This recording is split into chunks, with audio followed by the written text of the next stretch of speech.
Então, irmãos, com carnaval ou sem, nós começamos a meditar na palavra de Deus. E de maneira especial, desde o ano passado eu comecei a ler esta carta que é muito reconhecida na sua importância, que de vez em quando a gente tem de recorrer a ela. E eu comecei a orar a Deus no desejo de trazer aos irmãos um estudo nesta carta. E hoje eu quero falar de maneira especial sobre uma expressão que Paulo usa 5 vezes nesta carta e que ele não usa em nenhum outro escrito seu que seja do nosso conhecimento, daqueles que sobreviveram à Idade Antiga. Está com a sua Bíblia aberta? E veja comigo que na carta de Efésios, convém dizer primeiro de tudo, que diferente das outras cartas, esta não era destinada a uma igreja específica, embora o manuscrito tenha chegado até nós como escrito aos Efésios, ela era uma carta circular para passar entre várias das igrejas. Como nós sabemos isso? Primeiro, ele não começa a carta, como as outras cartas, falando de alguém que tenha ido lá e falado da igreja, não é, pastor Elias? E nem termina a carta com aquelas saudações, como nós temos lá em Romanos capítulo 16, saudai a Herodião, meu primo, Trifena e Trifosa, nomes bonitos para colocar nos seus filhos quando eles nascerem, ou sugerirem aos seus netos quando eles vierem. Mas foi gênero. Desculpa? Ainda mais se for gênero. Ainda mais se for, né? Epafrodito, dentre outros. Bem, essa carta não tem isso. Ela é uma carta muito genérica, muito geral, na forma como Paulo fala de assuntos da vida cristã, de nosso Senhor Jesus Cristo, e o objetivo era que ela circulasse entre as igrejas. A expressão que eu quero ressaltar, primeira vez está no capítulo 1, verso 3, que nós lemos, e eu leio outra vez para você atentar a essa expressão. Bendito o Deus e Pai de nosso Senhor Jesus Cristo, que nos tem abençoado com toda sorte de bênção espiritual. Onde? Pergunta outra vez, onde? Nas regiões celestiais. Capítulo 1 ainda, versos 19 e 20.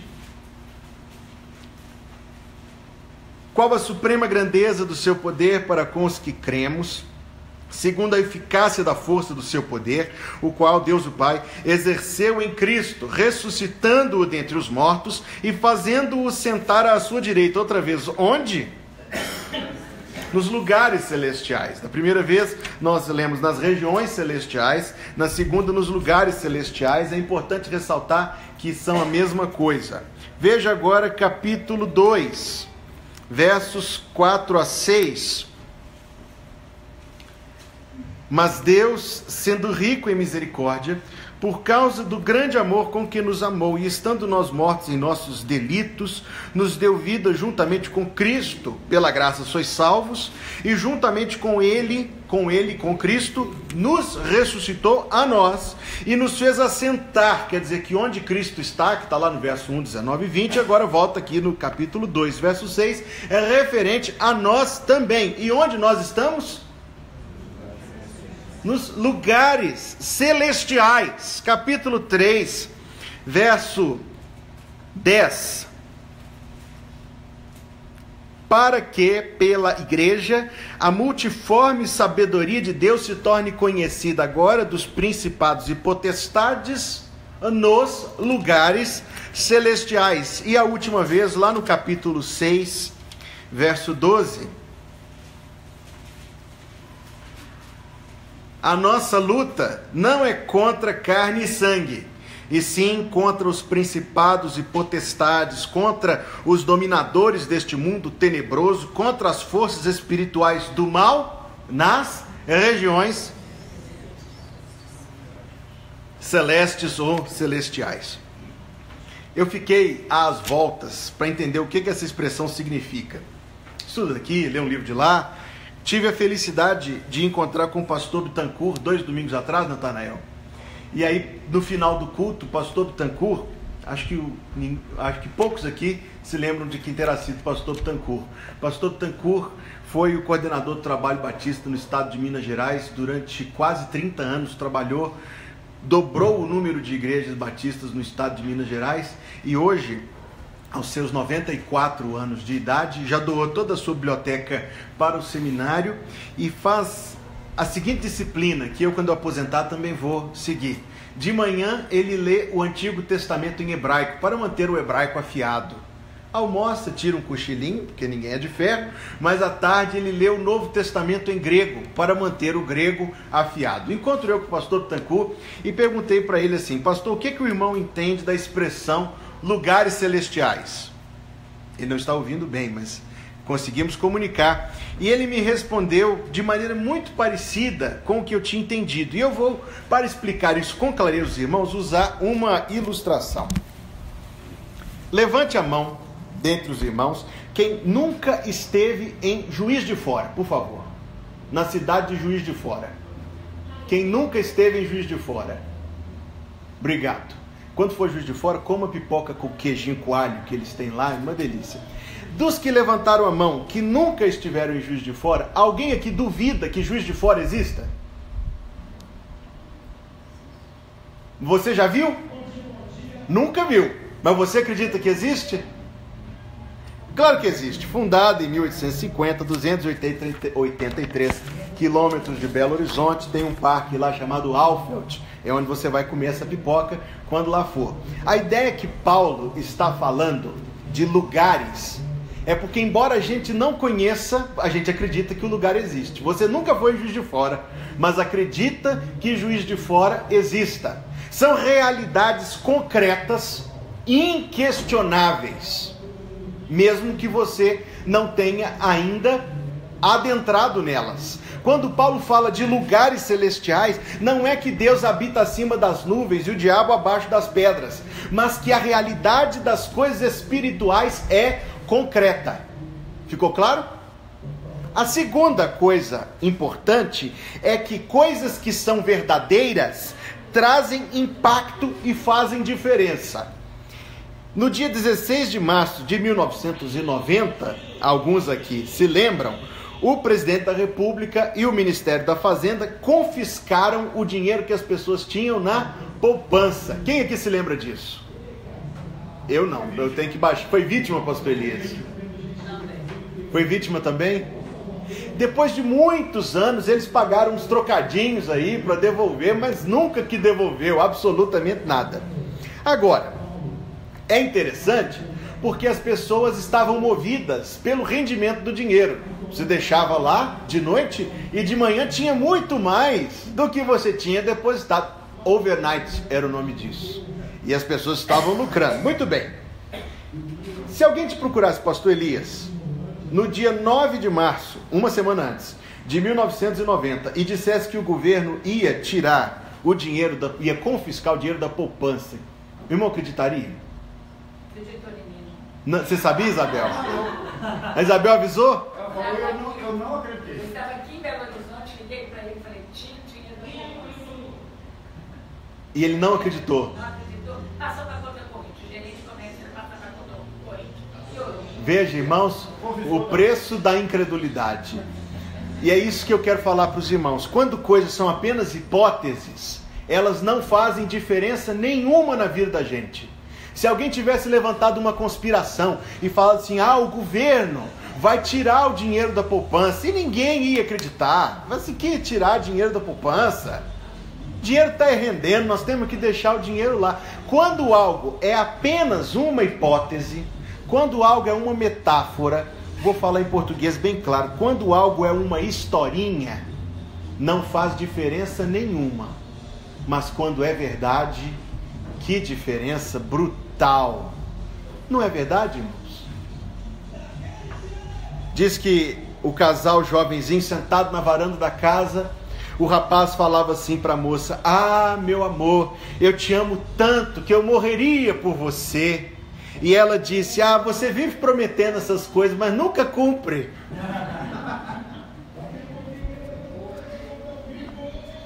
Quando algo é só uma promessa vazia, quando algo é apenas palavras, não tem valor nenhum, não tem peso nenhum. Mas as coisas que Paulo está escrevendo aqui são realidades, e é isso que ele quer frisar para as pessoas que liam e para nós que hoje lemos. E sendo verdade, elas têm peso em nossa vida. elas fazem diferença, elas trazem importância, elas têm consequência. Se a nossa fé fosse apenas uma junção de poeminhas para a gente se sentir um pouquinho melhor, ela não faria diferença nenhuma na vida de ninguém. Mas como as coisas de que a Bíblia fala são verdades espirituais eternas, elas fazem realmente diferença. Elas têm realmente impacto em nossa vida. Eu quero considerar algumas dessas então. A primeira delas, volte no capítulo 1, verso de número 3.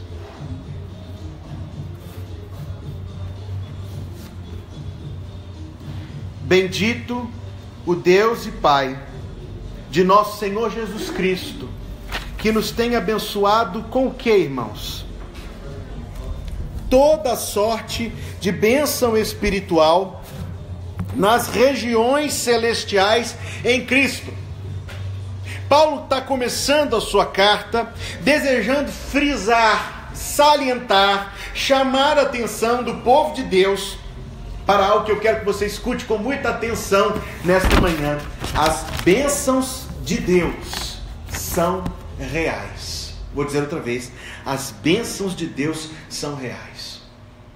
Quando esta carta foi escrita, de fato a igreja sofria muita perseguição, mas não era ainda aquela perseguição violenta que nós sabemos que arrastava os crentes para a prisão e para o martírio. Não, era uma prisão, era uma violência, era um confrontamento sutil, cultural, de estilo de vida, parecido com o que está acontecendo agora neste momento, em que os crentes viviam para exercer sua fé, ou tentavam exercer a sua fé na vida, mas num mundo de cinismo, de indiferença, de contradição e de absoluta insensibilidade a Deus. Cinismo, irmãos, porém, é uma coisa infectante. Quando se está num ambiente cínico, facilmente perde-se o estímulo, o ânimo, o vigor, o interesse. Então, ele vem tentar frisar algumas coisas para que, em vez de amornecermos, mantenhamos firme o nosso propósito de viver a nossa vida com Jesus. As bênçãos de Deus, em primeiro lugar, são reais. Nós não estamos desamparados neste mundo. Deus é real, o seu poder é real, suas promessas são reais, a ação de Deus em nossa vida é real, a presença de Deus em nossa vida é real, e aquilo que Deus nos tem dado é real. Lembrem-se de algumas expressões dos Salmos. Lá no Salmo 144 está escrito: bendito seja o Senhor, rocha minha, que adestra as minhas mãos para a batalha e os meus dedos para a guerra. Esse salmo, irmãos, essa expressão bíblica muitíssimo me emociona, porque eu consigo imaginar o autor destas palavras, Davi, lutando em campo com a sua espada, não com arma de tinta, viu, meus jovens, mas com a sua espada, correndo atrás dos seus inimigos, numa batalha deveras renhida, e ele percebeu em determinado momento que se ele estivesse sozinho, Emmanuel, se ele estivesse sozinho por si só, ele não aguentaria o rigor da batalha. Se fosse só, as suas mãos jamais conseguiriam terminar aquela luta. Então ele louva a Deus: bendito seja o Senhor, rocha minha, que adestra as minhas mãos para a batalha e os meus dedos para a guerra. Ele diz: se eu estivesse sozinho, se não fosse a bênção de Deus, eu teria sucumbido. No mesmo livro dos Salmos, o Salmo 147, o mesmo Davi usa a seguinte expressão: louva Jerusalém ao Senhor, louva Sião ao teu Deus, pois ele, como eu sou encantado com esta expressão, pois ele fortaleceu as trancas das tuas portas e abençoou os teus filhos dentro de ti.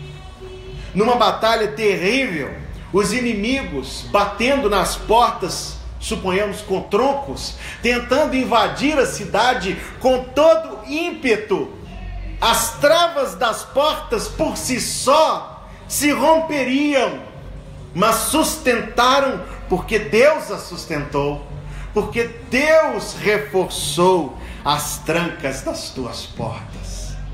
Esta sublimidade de vida cristã, de perceber Deus agindo em nosso viver, vai nos levar à certeza de que as bênçãos de Deus são reais. E a mesma expressão de louvor do Salmo 124, se não fora o Senhor que esteve ao nosso lado. Ora, o povo de Deus o diga, se não for o Senhor que esteve ao nosso lado, quando nossos inimigos se levantaram contra nós, e eles há muito nos teriam consumido. Lembra-se deste salmo? Se não for o Senhor. Eu não sei, irmãos, quão profundamente isto chega ao coração de cada um dos que me ouvem nesta manhã, mas tente imaginar certo relance da vida, ou a sua vida por completo, como um todo, se não fosse o Senhor ao seu lado. Tente perceber as inúmeras maneiras, formas em que Deus atua em seu viver. Se não fosse o Senhor com você, o que seria de você? Se não fosse o Senhor conosco, o que seria de nós? E se nosso coração se sensibilizar para perceber isto, irmãos, nós tomaremos ciência alguma de que Deus, o grande e bendito Deus, realmente está presente em nossa vida. Nós não estamos sozinhos, nós não estamos desamparados. Que diferença isso faz?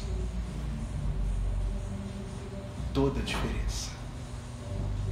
Que diferença isso faz, irmãos? Que diferença isso faz, irmãs? Toda a diferença. Isso é o que renova o nosso coração para viver a fé em Jesus com sinceridade, num mundo de cinismo, num mundo de indiferença e num mundo de insensibilidade. Se a nossa fé fosse apenas metáforas para entreter a mente, isso não faria diferença nenhuma. Se Deus não fortalecesse as mãos para a batalha, se Deus não reforçasse as trancas, isso não faria diferença nenhuma. Ou como Paulo escreve, se Cristo não ressuscitou, é vã a vossa fé, e vós permaneceis nos vossos pecados. Mas agora ele escreve, Cristo ressuscitou de fato, e nós, para a glória de Deus e pela misericórdia de Deus, em Cristo vivemos. Bendito seja o Deus e Pai de nosso Senhor Jesus Cristo, que nos tem abençoado com todas as bênçãos. Pergunta dificílima. Atenção. A palavra todas, na língua grega, é notada de algumas características interessantíssimas. A primeira delas é que em todas as instâncias a palavra todas significa todas. Quando o apóstolo Paulo escreve, Deus nos tem abençoado com todas as bênçãos espirituais, a gente talvez indague, o que ele quer dizer a respeito disso? Eu te respondo, ele quer dizer isso mesmo. Todas as bênçãos de Deus nos são dadas. Onde, porém, estão? Com toda a sorte de bênção espiritual em Cristo Jesus.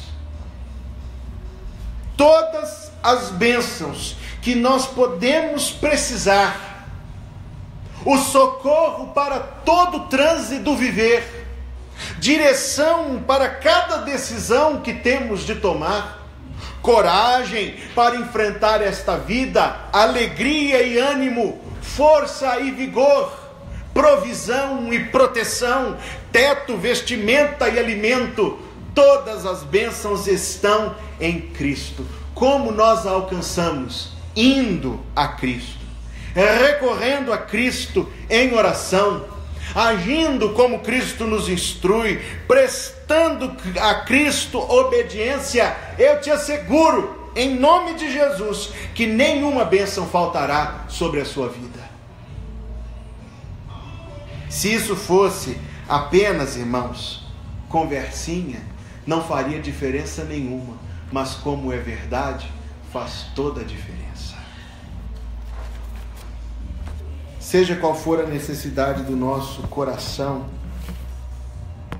não haverá suprimento e nem resposta além de Cristo e fora de Cristo. Bendito Deus e Pai de nosso Senhor Jesus Cristo, que nos tem abençoado com toda a sorte de bênção espiritual nos lugares celestiais em Cristo Jesus. Permita que eu fale um pouquinho também sobre o verso 19 e 20, que é a segunda vez que Paulo usa essa instância. Abra comigo aí na carta, capítulo 1. Para quem tem dúvida de qual carta eu estou falando, é Efésios, viu? Verso 19 e 20.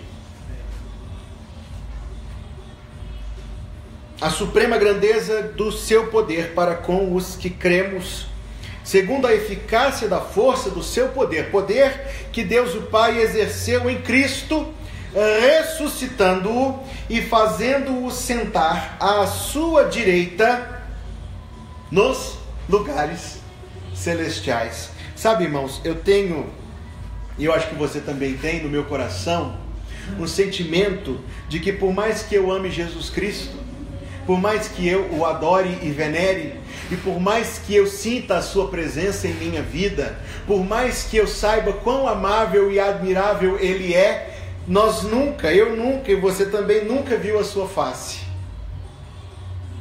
Eu nunca estive na presença física de Jesus, e eu nunca ouvi a sua voz. Se você permite eu usar esta expressão, eu espero que você não a considere desrespeitosa, nem o seu perfume eu ainda senti. Isto, porém, irmãos, deve ser dito da seguinte forma: eu ainda não. Não diga que você nunca viu Jesus. Diga assim: eu ainda não o vi. Não diga que você nunca o tocou. Diga assim: eu ainda não o toquei.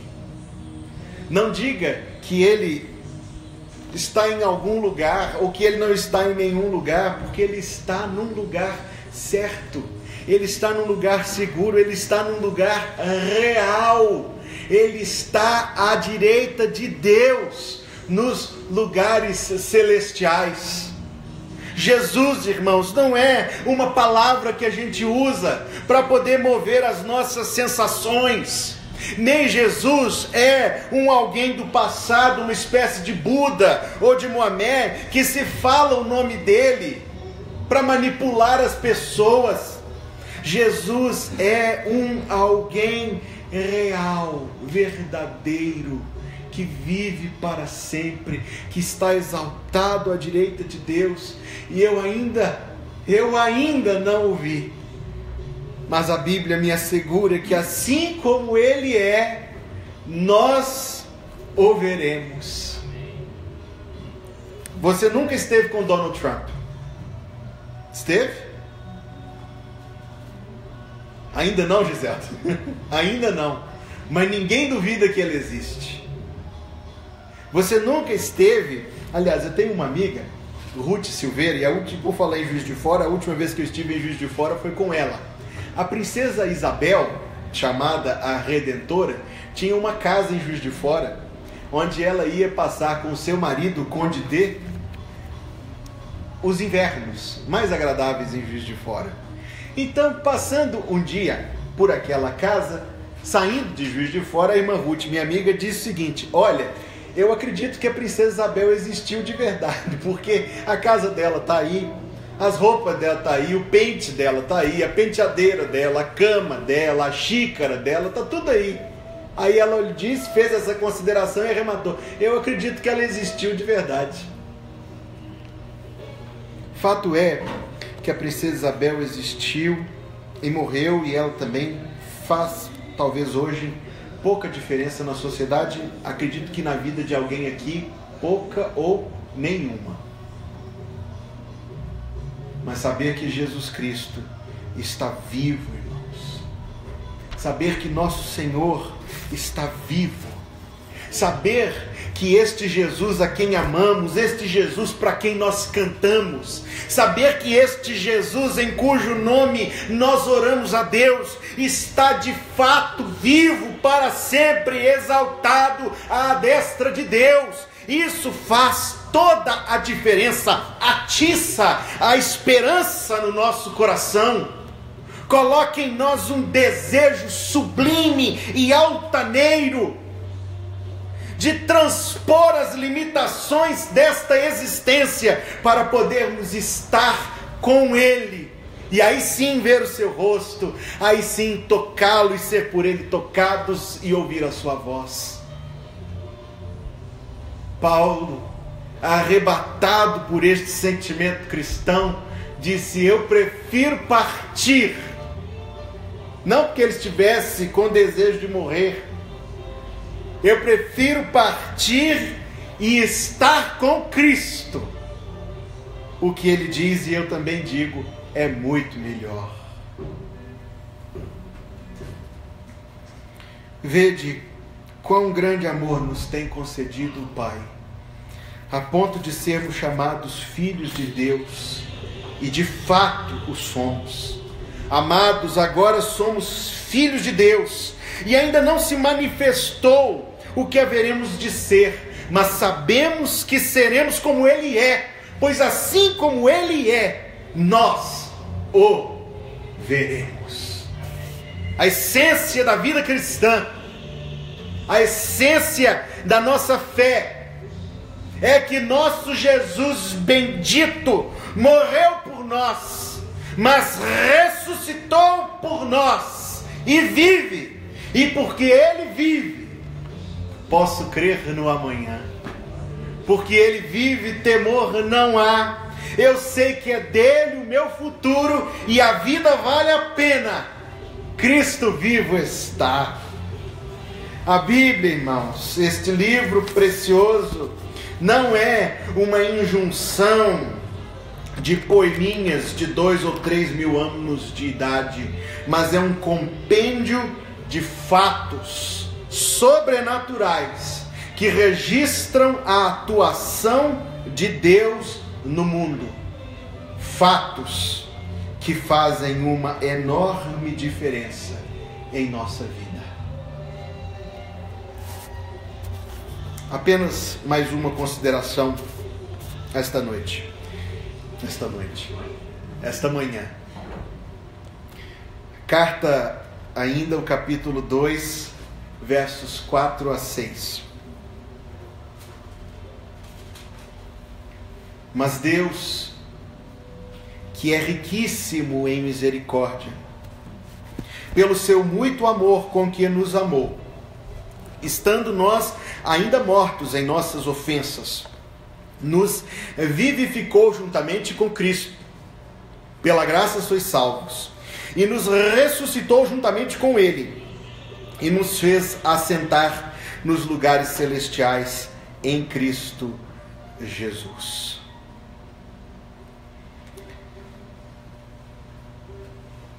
O que me admira, irmãos, neste fato, nesta leitura, é que Paulo fala não somente que nosso Senhor está assentado nos lugares celestiais, mas você viu quem também está?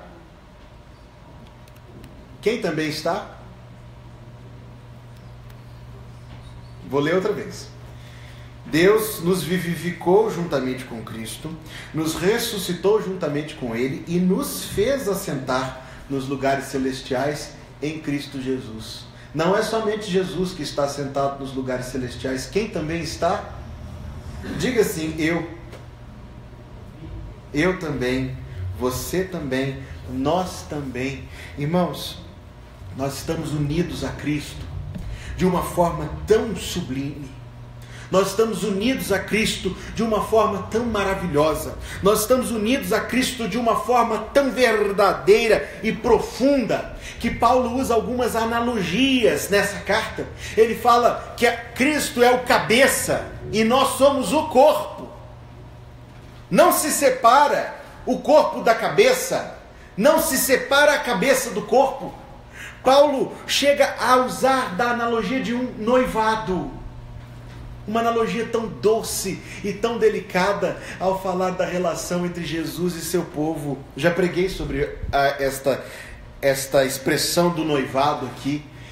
Promessas, expectativas, preparação e consumação com grande festa. Isso é noivado.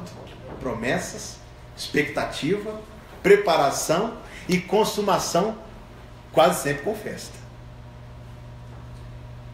Veja que ele está falando que a nossa união a Cristo, algo espiritual tão tremendo, tão sublime, algo espiritual tão grandioso, é algo, irmãos, que para nós pode ser misterioso, porém real. Como isto acontece? Que eu vivo neste mundo, transito pelas ruas desta cidade, sofro os malefícios desta existência, mas estou ligado a Cristo, e a resposta é tão sublime que há de encher o nosso coração de gratidão e de louvor a Deus, porque é o Espírito de Deus que em nós habita, que nos une a Cristo, o qual Paulo chama de selo, de penhor da nossa salvação. Raciocine comigo por um minuto. Você está passando ali na Avenida Catalão, onde tem muitas concessionárias. Aí, Cristina, você quer comprar um carro daquele. Você vê um carro muito bonito, um Gol Prata igual ao do irmão Hélio. Aí você fala assim: eu gostei desse carro, eu vou adquiri-lo. Aí você chega lá e entra e pergunta para o vendedor: quanto é o carro? Ele fala assim: o carro está num preço muito bom. O carro está custando... Eu não sei quanto um carro custa. Quanto um carro custa? 100 mil? Quanto, irmão Hélio? 30 e poucos mil, 30 mil? 30 mil. Não, Denilson. Denilson desanimou todo mundo que não tem carro aqui na igreja hoje. 45 mil? Isso tudo mesmo? Uau, metade é imposto, viu? Olha só. Suponhamos 45 mil, 1/3 vai direto para o seu Michel. Aí eu estou lá e quero comprar o carro, custa 45 mil. Aí eu falo assim: rapaz, mas eu tenho que conversar com a minha esposa primeiro, porque sabe como é que é, né? Aí ele fala assim: tem problema não. Esse preço é só por agora, mas se você deixar um sinal, você consegue comprar o carro. Aí, pastor Elias, eu bato a mão no bolso e tem lá o que no bolso? 300 reais. Não, naquele dia, tinha acabado de cair o salário. Aí eu tirei lá 300 reais. Escuta, irmão, escuta. Aí eu tirei 300 reais. Vamos discutir isso não. Paguei, dei o sinal no carro.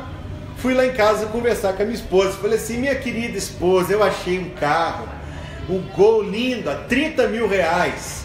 Aí ela fala assim: tá caro. Ela fala assim: não tá caro não. Tá caro, não tá caro, tá caro, não tá caro. Tá imaginando comigo essa história? Que ela tem um propósito, tá? Aí a minha esposa entra na internet e acha o mesmo carro a 25 mil reais. Só que, veja só, para eu economizar 5, eu tenho que perder 300, não é verdade? Para eu economizar 5 mil, eu tenho que perder 300. Eu perco ou não perco 300 reais para economizar 5 mil? Claro que perde. Claro que perde. Ok. Suponhamos, porém, que em vez de 300 reais eu tivesse dado um sinal de 10 mil reais. Se eu tivesse dado um sinal de 15 mil reais, valia a pena fazer a troca? Não. Entendeu meu ponto? Quando Deus nos deu o Espírito Santo como selo, como garantia da nossa salvação, Deus não nos deu um pouquinho de si. Deus não nos deu uma migalha de si. Quando Deus nos dá o Espírito Santo por ouvirmos a palavra da verdade, o evangelho da nossa salvação, e tendo nele crido, capítulo 1, verso 13 e 14, fostes selados com o Santo Espírito da promessa. Deus não me deu uma migalha de si. Deus coloca em mim 100% de si, como garantia de que eu não vou me perder dele nunca, jamais, como garantia de que é ele quem há de resgatar a mim, em quem também crestes. Eu cito esse texto: depois que ouvistes a palavra da verdade, o evangelho da vossa salvação, e tendo nele crido, fostes selados com o Santo Espírito da promessa, o qual é o penhor da nossa herança até ao resgate da sua propriedade, para o louvor da sua glória. Dizer que eu já experimentei a salvação, irmãos, é testemunhar um milagre impressionante, um milagre tremendo. É dizer que o próprio Deus, a pessoa divina de Deus, veio habitar em meu coração, se apropriou de mim para si, comprou-me por sangue, selou-me com o seu Espírito, e de fato, embora eu viva todas as contradições e dificuldades de viver neste mundo, eu e você estamos em Cristo, já e para sempre. Nada, nem ninguém, nem o mundo, nem Satanás, nem os demônios, nem os ateus, nem o carnaval vai desfazer a obra tremenda que Deus faz em nosso coração pela sua palavra. Quem nos separará, ele pergunta, do amor de Cristo? Será a tribulação, angústia, fome, tristeza, nudez, perigo ou espada? Mas eu estou bem certo, ele diz, de que nem a morte, nem a vida, nem os anjos, nem os demônios, nem a altura, nem a profundidade, nem qualquer outra criatura poderá separar-nos do amor de Deus que está em Cristo Jesus.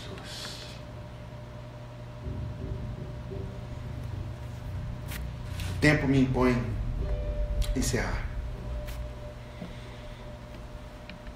Dizem que houve um homem. Dizem que houve, não, de fato houve. É igual aquela história do filhinho do pastor que, saindo do culto, falou com ele assim: pastor, papai, aquilo que o senhor falou na pregação é verdade ou aquelas histórias que o senhor conta? Verdade, conferida. Um homem atravessou dos Estados Unidos para o Canadá, sobre as cataratas do Niágara, numa corda bamba. Que emoção, hein? Estendeu a corda, uma ponta no Canadá, outra ponta nos Estados Unidos, passando sobre as cataratas do Niágara, e andou usando uma vara para se equilibrar. Chegou do outro lado, foi aclamado, foi aplaudido. Na multidão que o circundou, ele chamou uma senhora e falou assim: a senhora acredita que eu consigo passar para o outro lado? Ela disse: oh, yes, eu acredito. Então ele emendou: a senhora acredita que eu posso levar alguém comigo para o outro lado? E ela disse: acredito. Ele falou: então vamos. E ela falou: oh, não. Uma coisa é eu acreditar, outra coisa é eu acreditar. Uma coisa é eu acreditar, outra coisa é eu ir. Se nossa fé fosse apenas historinha, ela não seria a revelação do Deus que é socorro bem presente na hora da angústia.